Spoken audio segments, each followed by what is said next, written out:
Hi everybody, I'm Jessica Miller. I'm the Director of Workforce Strategy with the Minnesota Department of Employment and Economic Development. Another mouthful. I know we had one of the groups earlier this morning talked about who has the longest industry name.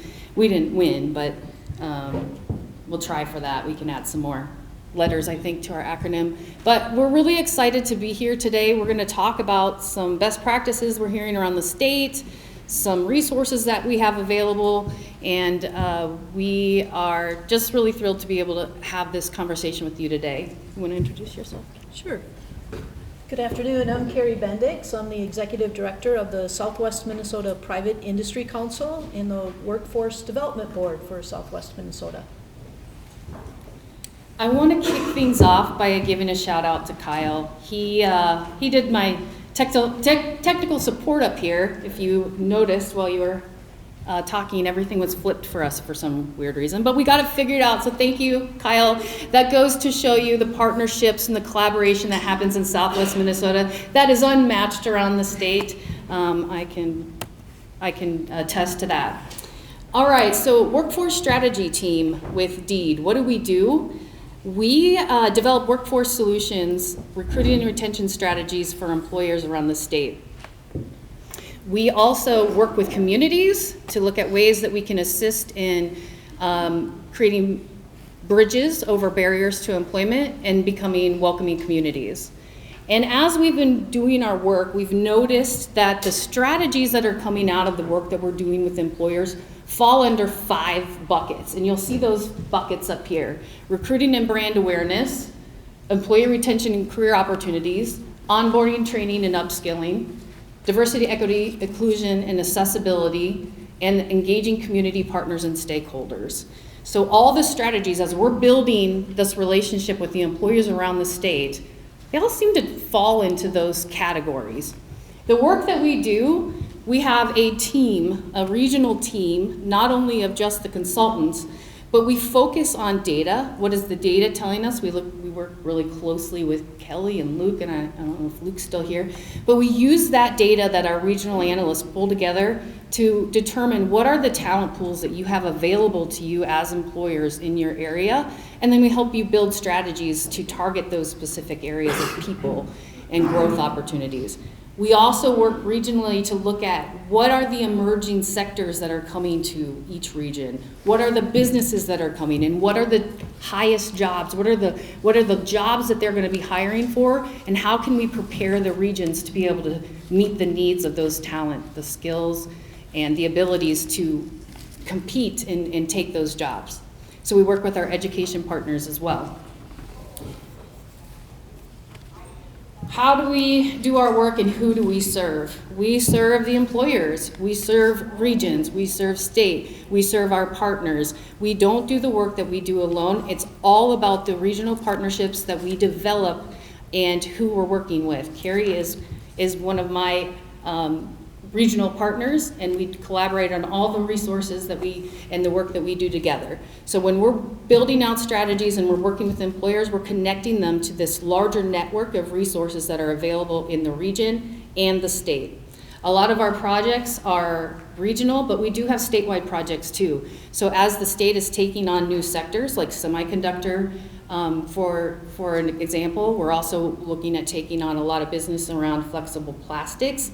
My team is working on building out a statewide strategy for how we're going to be recruiting and retaining talent to fill those jobs. It goes all the way from our youth, all the way to our underserved populations, and we're developing that work together as a team.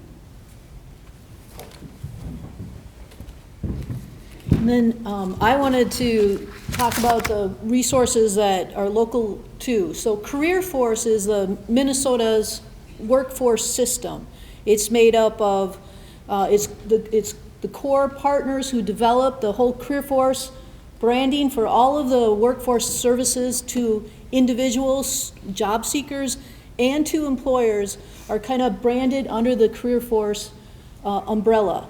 So you have, of course, DEED, the Department of Employment and Economic Development, as a core partner, and they have provided services in the region. They have job service, veteran services, they have vocational rehabilitation services, services for the blind, a whole number of services. And then there's a number of different workforce development partners. And so the Private Industry Council is the sort of nonprofit partner that works with job seekers from, as Jessica mentioned, from youth, helping them maybe get their first job or gaining some initial work experience, teaching some of those skills, those soft skills that you as employers are looking for, to dislocated workers, highly skilled dislocated workers who've been laid off from work through no fault of their own, we also provide incumbent worker training, which even for the folks that you have working for you right now, we have resources to help train and skill up individuals for the jobs that you have. So the mission of the whole career force is around facilitating a thriving career solutions for individuals, employers, and communities.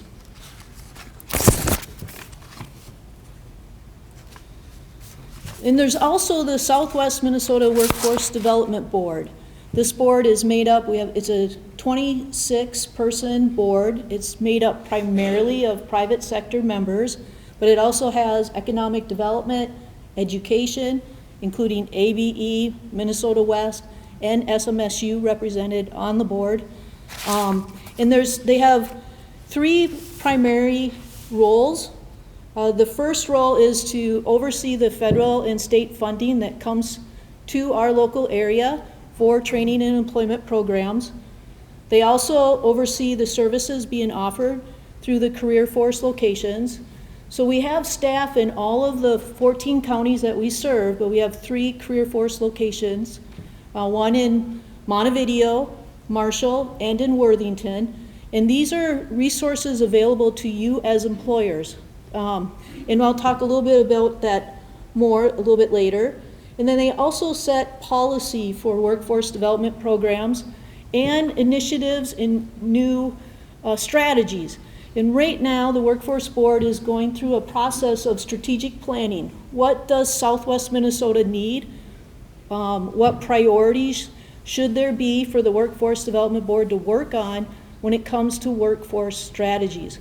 So on your table, you will find, I know we gave you lots of resources. One of the titles of the workshop is resources, so we wanted to give you some resources to take home. But there is a handout that has 2 QR codes on it. The first QR code is the survey that we're asking all employers and community partners to take. It says take the survey. You don't have to do it right now, but if you would today sometime, take that survey, help identify the main issues and the strategies and priorities you would like to see worked on here in Southwest Minnesota. So with that, I'll pass it back to Jess. All right, so I'm going to kick things off here with a question. What do you think is the key to happiness? Has anybody heard of the Harvard study on happiness? Maybe. So this study was started in 1938, and they engaged 268 people at the start of it, and with the core idea of they wanted to figure out what it is that contributes to happiness over a lifetime. And they asked these participants a variety of different questions around health and wealth and careers and family and marriage and their wins and losses in life.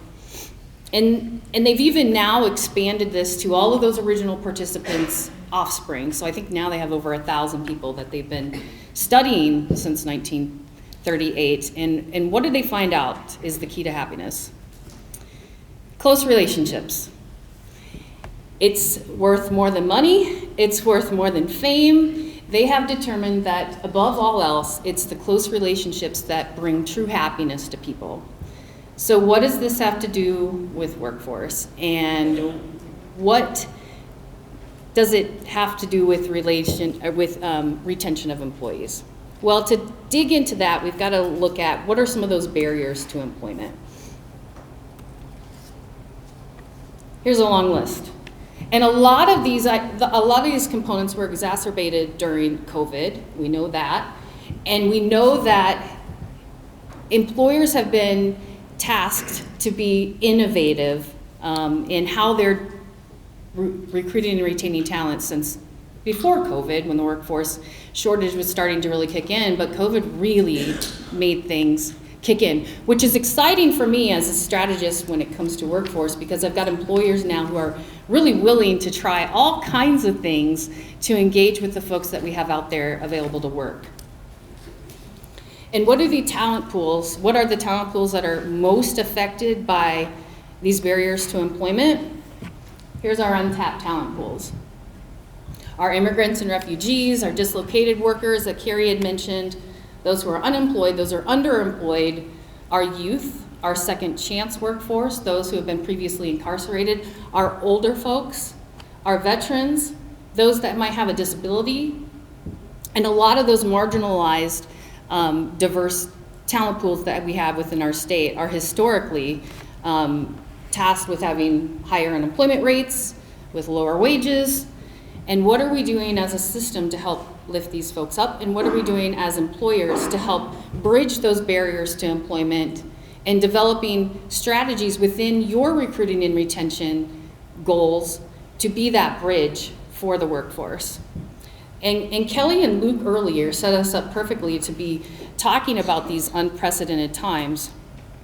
And what I want to talk about is that there's a fundamental shift that's happening right now. And I think that I've heard some mumblings around this happening, and we don't really have an instruction book for how to do this. But basically, we're in a position now where employers are having to change the way they do business to attract the talent. And so if we think about the way that we have operated historically, is that those marginalized talent pools, those people have had to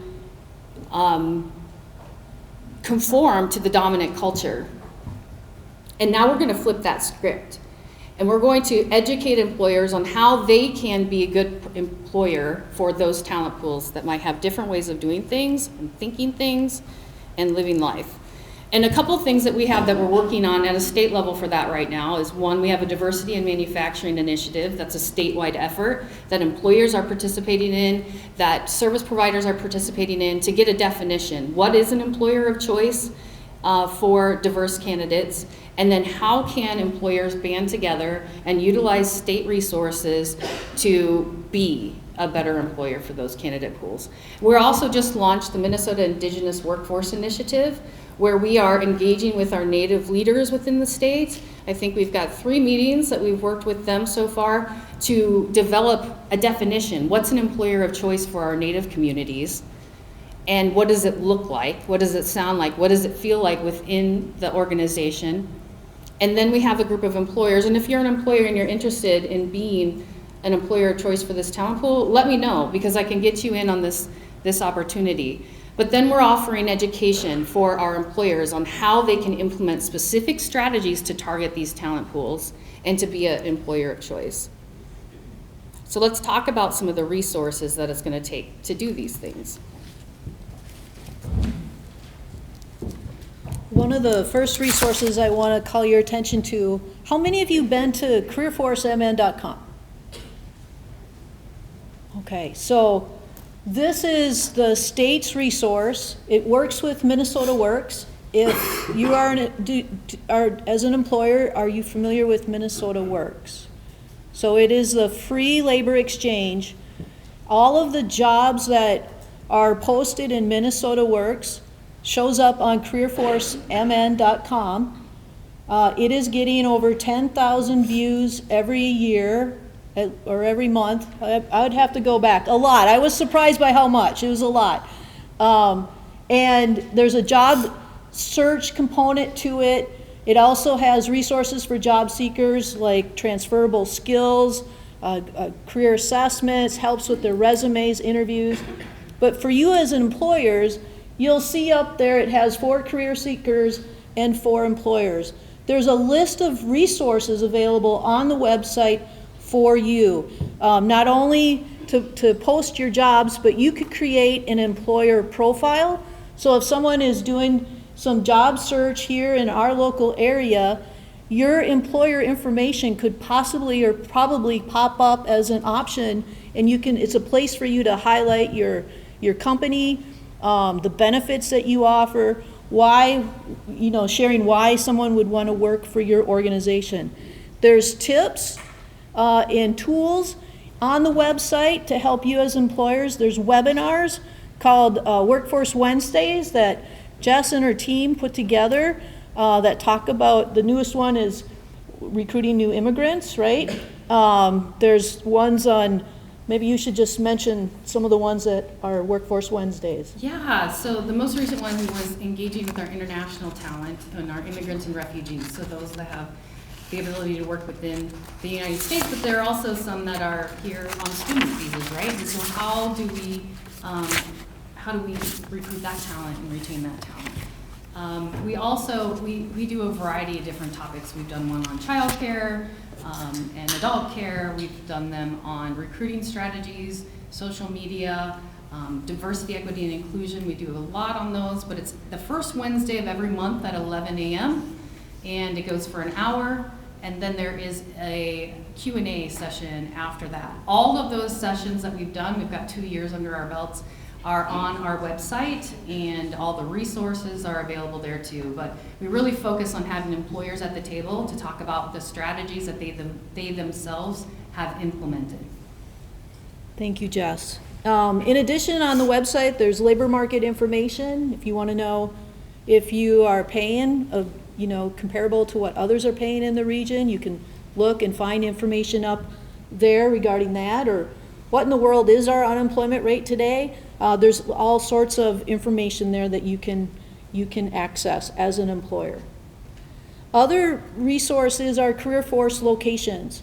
So we have, particularly in our Worthington office, we have employers that come in and they have hiring events right at the location.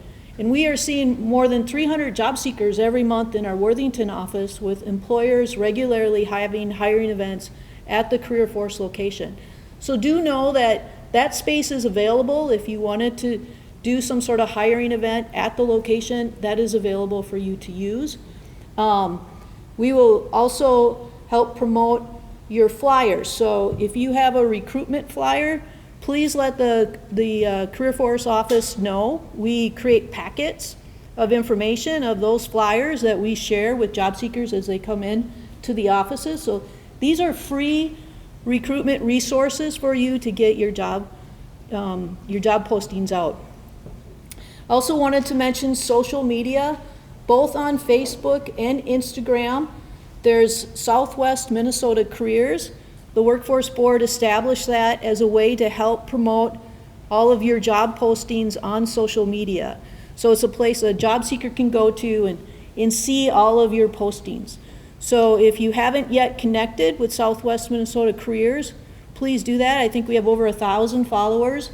So it's another place that you could kind of share what hiring needs that you have.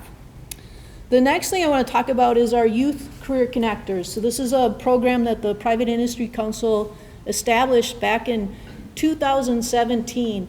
We did a asset mapping gap analysis across the region and found that there was a need for more career counseling within our school districts, and that students didn't really understand or know the jobs that were in the local area, kind of what Luke and Kelly were talking about earlier today. We found that in the study.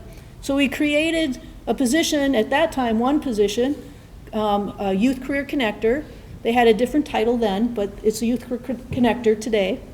And they work with the school districts, and they work with you as employers as an intermediary to help create work-based learning opportunities, including having employer speakers in the classroom, organizing business tours with the school districts. We have mock interviews, setting up job shadows, encouraging and coordinating internships. So on that same flyer we had talked about a little bit earlier with the two, take this survey and stay connected. On the back side are upcoming opportunities that Kelly Rickard. Kelly, can you say hi to everyone? That's your youth career connector for this area. Yeah, she's coordinating all of these different events and activities with the local school districts to help you as employers kind of talk about and share the great jobs that you have here. We hear over and over from students, they really don't know all of the opportunities are here. Even with a healthcare tour, they'll go on a healthcare tour and all they're thinking about is doctors and nurses and maybe the front desk, but when they get a full tour and begin to see all of the jobs, their opportunities really open up for them. So if you are interested in participating, that second QR code is an opportunity for you to sign up and for you to indicate as an employer that you would like to be engaged. And then I just wanted to make a note about job postings. This is just from being in the career force location, some of the things that we're seeing. Just really encourage you to have it easy to read. Having some white space on your job posting is a good thing. Making sure it's mobile friendly. And if you can, and I know we're in a time of electronic technology, but if you can still do a paper application, that does open up some additional individuals to be able to come in and apply for your jobs. Particularly for non-English speakers and for individuals who are of an older generation, you are opening yourself up for some additional candidates who can potentially be a good employee for you. Have your job postings, particularly if you're reaching out to different communities that speak different languages, having them in multiple languages, you're already indicating in your job posting that you are a welcoming and inclusive employer when you are putting something in their language. Writing on the posting, we encourage diverse candidates to apply, or making some sort of comment like that with like an intentional invitation for individuals of diverse backgrounds to apply. And really, it's about building relationships with the different communities that you're trying to reach, or the different demographics. And then having that personal invitation. You know, I don't know, as a kid, well, no, that's probably not the best example. Let me start over. I think there's a power to an actual invitation. We're so often tempted just to send out an email or stick a poster up and say, oh, everybody's been invited, everybody feels included. But that's not the case. If you're a minority of person within the majority, often it takes a special invitation. We want you, we want to include you, you're invited. Does that make sense? So you have to be more intentional about your invitations and not just assuming a sign or a poster or a notice will be read the same by everybody. So those are a couple tips with job postings. I would add on that too. Gone are the days where you can post a job online or in the newspaper and be done with it. It's time to get out from the back of your desk and get out into the community and be interacting with the people that you're wanting to recruit from. So that's another piece of advice there I would give. So today's workforce needs, there's been a shift, and we have especially since COVID, we have a real need for relationships. So going back to that idea of happiness and relationships, these are the top things that we've been seeing have been coming through from our job seekers or job changers, those who are looking for a new opportunity. These are the kind of things they're looking for. And some of these things I've heard already in the group today, like a hybrid or flexible schedules. It's harder to do when you are providing direct care for clients or other scenarios such as that. But what can you do? And be thinking about these type of things. Today's workforce wants a seat at the table. They want to be able to contribute ideas and feel like they're being heard. They want opportunities, so putting in your job postings, career laddering opportunities. They're starting out here and you can go here. Make it really clear when you're bringing people on, what's their path forward. Flexibility, everybody likes to be able to leave and go to their kids' things or their grandkids' activities and be able to participate in some of those things. Family-centered, again. And when we're thinking about, we've heard a lot about childcare today, we need to also be thinking about elder care, because that's a real thing that a lot of our workforce is also dealing with and having to be caregivers in the home. We've also talked a lot about culture today. I've heard many people talk about culture and what is it and where do you start? And I will say, if you don't have a defined culture for your organization written down and committed to, then that's your culture. You need to make that a priority, because even if you have the best culture possible right now, everybody's engaged, everybody loves coming to work, they whistle when they come in the door. It takes one person, one cranky person to come in that you don't know is cranky when they do the interview, to impact your culture. And if you don't have a plan for that, then that's your culture. So I would consider looking at options to be able to put something down on paper, even if that's one thing that you take away from today about focusing on. I've also been working with companies across the state, and what I'm hearing another trend is opportunity. Today's workforce wants the opportunity to do something different, and I'm hearing some organizations are offering new opportunities within their business every 2 years for their talent to keep them engaged and excited about the work they're doing. Obviously, you're gonna have some that like their job. Like, they wanna come in, they wanna do the same thing every single day in the same seat, don't mess with their seat, make sure they have their window where it was. But you have others that want to do something different and keep engaged. So be thinking about those. And if you don't know what your workforce wants, I'd ask them. Continually ask them, what are you looking for? What's your next thing? Here is a list of the top places of work. The Star Tribune put a survey out there. And these are the top areas that survey indicated are important as a foundation for culture in an organization. So I popped this slide in there. But again, these things matter to a lot of people, but they might not matter to all the people that you're working with. So that's another thing, just take away. Ask your folks what they like, what they don't like, because sometimes it's just about the donuts. I've heard that over and over again. We used to have donuts. We used to have donuts in the break room, and donuts are cheap, guys. It does not take a lot of money to bring some donuts in, and sometimes that's all it takes is bring back the donuts or chili day or whatever it was. Just an opportunity to engage together again in relationship. Another thing to talk about here, how's your organization intentionally focus on diversity, equity, and inclusion efforts? That would be another thing to take back if you're not intentionally focused on those items. Carrie mentioned a few things in her last post about ways that you can engage with diverse populations, like having multiple languages, and being able to represent. Bilingual, I've heard that multiple times today too. Make sure you have bilingual staff. I would say that's incredibly important for HR to be able to have somebody on staff that can speak multiple languages. I like this graph because it includes accessibility. So here's some definitions for you. Diversity, multiple identities represented in an organization. We know that more diverse teams are more effective. When you have diverse teams, they do better work, they achieve more. Equity, constantly and consistently recognizing and redistributing power. Inclusion, thoughts, ideas, perspectives of all individuals are valued as important.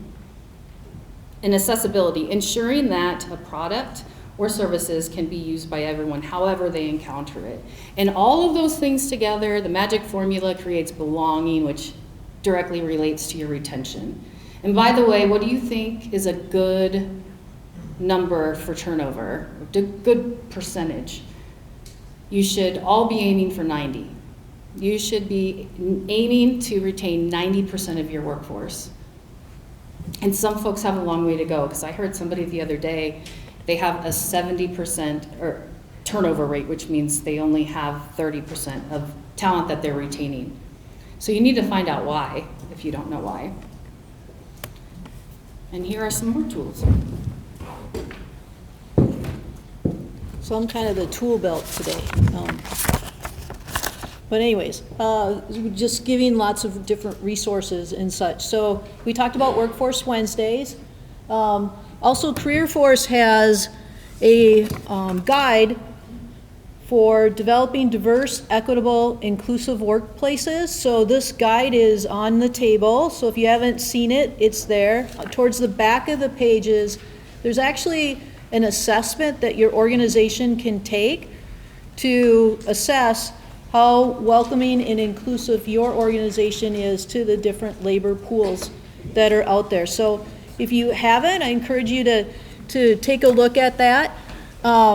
And another resource that will be coming is the work of the Workforce Board. We did receive some funding to provide some DEI training to employers. So we'll be creating a cohort of employers who want to go through a series of trainings to work on a DEI action plan. So if you want to stay connected and find out when that comes up, again, just fill out that QR code that says stay connected, and we'll have your information and put you on our e-newsletter list. And as resources become available, we post it there. Just this last year, we worked with the Southwest Initiative Foundation and the Community Impact Team to do focus groups for some of our new immigrant communities around workforce. And so they had 7 focus groups. There was over 40 folks who participated. They were from the Hmong, Karen, Hispanic, Burmese, Thai, Somali, and East African communities who participated in these focus groups. And these are the key findings or the key things that they communicated within the focus groups that, as an employer, I think that you would find helpful. First, the importance of being seen as a welcoming and inclusive employer. So you have a reputation within communities, whether you, if they know of you, right? They'll have a reputation for you, and you'll be either seen as welcoming or inclusive or not. So you want to do things, whether it's, again, the multiple languages or signs that you're welcome here, those kind of things. From these new immigrant communities, they often have a hard time being the first and only representation within a company of their organization. So you'll want to hire more than one person from the individual communities. You want to hire 2, 3, 4 to build a community within your organization. It will help them feel more welcomed and included when they're not just the only ones. Provide promotional opportunities and not just lateral moves. That was one of the things that they said. They feel like sometimes there is a bias towards them that they're only allowed to go so far or have so many promotional opportunities. They want to be compensated for interpreting. We talked about bilingual staff, and you definitely want to have bilingual staff. But if there's somebody within your organization who is doing a lot of interpreting, either put it in their job title and say, your job will be to be an interpreter and have a compensation for that, or compensate those who are doing the interpreting within an organization. Recognize that that is a vital skill, that bilingual skill that they're interpreting. Recognize that and appreciate that they're doing that for the benefit of the organization. One of the trainings the Private Industry Council does is a community interpreter training where individuals can be actually credentialed. And when they're credentialed, they're having to take an oral exam which ensures that they are understanding both languages very well, and they learn the ethics of interpreting. For example, interpreting exactly what is being said and how it's being said, as opposed to paraphrasing or putting as an interpreter your spin on it, per se. So they learn those kind of skills. And we have actually funding called incumbent worker funding that can help you as an employer pay for some of those courses. And we had some employers take a part of that So look for that to come out as well. Other things that they talked about is signing off on documents with an employer without a full awareness or understanding or the implications of what they're signing. So it's really important, especially those key documents, that they feel that they are understanding what they are signing. Another thing that really I thought was really helpful is they'd like to have, if they're an English language learner, they would like to have ABE or adult English language training services available at their work site. Because once they leave your work site and go home, it's very difficult for them then to go out and get that type of training. So the more accessible you make that type of training for them, I think they'll take advantage of it. At least that's what we heard within the focus groups. We talked a little bit about that lateral move versus having promotional opportunities. The language barriers really prevent employees from advocating for themselves. So you want to be intentional about getting their feedback, so you can break through some of those language barriers. And they don't often feel like they can be engaged with developing the policies and the training in such that the organization provides. Some companies have hired community connectors, and their role has really been to recruit from different communities, as well as connecting and communicating and sort of interpreting of the different policies and such of a company, and they can be very helpful in reaching new communities, new populations for companies to serve. And then if, we heard about having fun at the workplace, they really appreciate any sort of programs or partnerships that will enrich them as an employee and their family.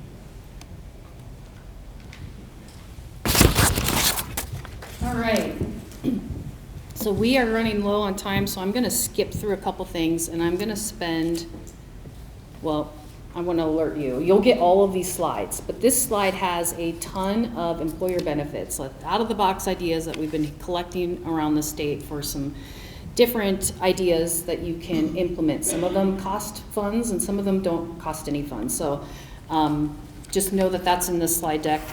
But I want to spend some time talking about a few strategies that I've been working with companies that are doing lately that I just think is fantastic. So one particular, regarding our youth talent. We have an employer, a large employer in the state, who has started going to driver's ed classes. And what they do is they say, you want a driver's license? Great, you need gas money, so come work for us, and this is why. And these are the type of jobs that you can do. I love that strategy. It's worked really, really well for them to get some youth in their door. Another opportunity I really like to talk about is a company in Mankato. Schwickert's is a roofing and construction company, and they really focus on hiring diverse talent. So they hire, their motto, their HR motto is they have to fish in different ponds, and they're fishing in a lot of ponds. So they work a lot with our second chance communities. They work a lot, they've recruited from Puerto Rico, where they brought talent over, and then we created a whole community resource for those folks that gave them everything that they would need, from housing, childcare options, information on how to improve their English language skills, what are their community supports, what restaurants will have the food that they like, where can they listen to the music that they like, where can they buy the clothes that they like, a whole community there. And then now they've just started recruiting from Brownfield, Texas, which is a very impoverished part of Texas. They have an HR staff that's from that area, so they have this direct connection. So think of your staff that you have right now and what connections they have in other states, because what they built is a training program in Texas where they will upskill the talent for the skills that they need. They bring them to Minnesota, they have them, they work together, they give them jobs, and then now they are offering the flexibility during off season for them to go back home if they want to. So that's an example of some strategies that they are utilizing. Another one that I really like is thinking differently about people with disabilities. There was a woman I met, she's a registered nurse. She is deaf, hard of hearing, and she went through classes and was denied the opportunity to take her board. They said, you'll never get a job because you can't hear and you need to be able to hear in order to do all of these functions as an RN. And she pushed and pushed, and she was able to take her boards, and now she's working in a facility directly with nonverbal patients, and couldn't be a better result because she can communicate with them in ways that somebody who has the ability of hearing could do. So another opportunity there to be thinking about people with disabilities in a different way and utilizing their skill sets. All right. We've got lots of resources. Yes. We've got lots of resources. We've got grant dollars. We have dollars for training. If you want to upskill your talent, we have tools and resources for doing that. And we can also give you information about apprenticeships and about the dual pipeline training, where you can have earn as you learn models there. So all of this information are in the slides. We'd love to be able to talk more, connect with either Carrie and I, or both, and we can talk to you about all the resources that are available for you at the state and the local area. And then one thing I have to say it, I have a vacancy. If you're passionate about South Central, Southwest Minnesota, and you want to be a workforce strategy consultant, check it out. We get to do really rewarding work every single day. Thank you very much.